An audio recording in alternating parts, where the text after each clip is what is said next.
তপস্যা গেহলত বিশ্ব মঞ্চে ভারতকে গর্বিত করলেন এই মেয়েটা। আবারও বেঙ্গল কন্যা পেল ভারত। বাবার স্বপ্ন পূরণ করতে বিশ্ব জয় করে ফেললেন মেয়ে।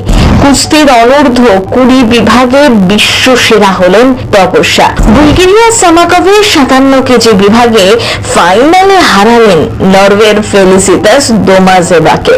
ভারতের জন্য ছিনিয়ে নিয়ে এলেন সোনা।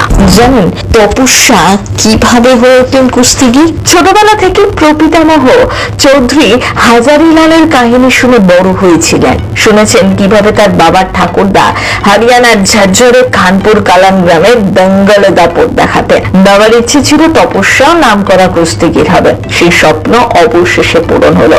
অষ্টাদশে তপস্যা ভারতের জন্য ছিনিয়ে আনলেন সোনার মেডেল। এটা আজ আমাদের দেশের গর্ব।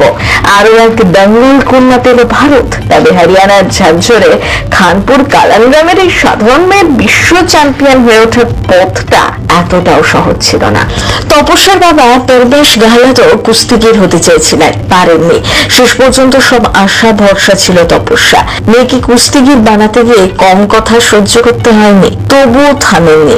আর আজ সেই আস্থার মান রেখেছেন মেয়ে। ভারতের বেঙ্গল কন্যা বলে পরিচিত ফোগাত বন্দেরও এরকমই প্রতিরোধের মুখে পড়তে হয়েছিল যখন তাদের বাবা মহাবীর সিং ফোগাত কুস্তি শেখাতে শুরু করেছিলেন। তপস্যার ক্ষেত্রেও ঠিক তাই। 2016 স্থানীয় একাডেমিতে কুস্তি শিখতে শুরু করেন তপস্যা। তবে পরিকাঠামো ভালো ছিল না। তখন পরমেশ মেয়েকে সোনিপত নিয়ে গিয়ে কুলবীর রানার আখড়ায় ভর্তি করান। শ্রী নবীনা কুমারী শুরুতে বাধা দিলেও পরে মেনে নেন। তবে পরিবার থেকে দূরে রেখে মেয়েকে কুস্তি শেখানোর কারণে অনেকের সমালোচনায় শুনতে হয়েছে। 9 বছর আগে তপস্যাকে কুস্তি শেখাতে যাওয়ার সময় নানা কটাক্ষ শুনতে হয়েছিল। আজ সেই তপস্যাই বিশ্ব সেরা। যারা সমালোচনা করেছিল তাদের উচিত জবাব দিয়েছে মেয়েটা।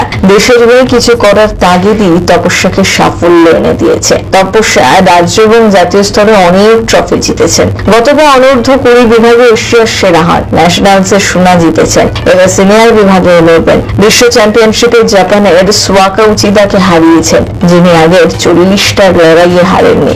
ফাইনালে দোমাজেভাকে হারান, যিনি 15 বছর পর নরওয়ের প্রথম কুস্তিগির হিসেবে ফাইনালে উঠেছিলেন। আসলে সাফল্য পেতে গেলে দুচোখ ভরা স্বপ্ন আর মনের মধ্যে জিদ থাকতে হয়। সেটা আরো একবার প্রমাণ হলো প্রথম বাংলা ব্যুরো।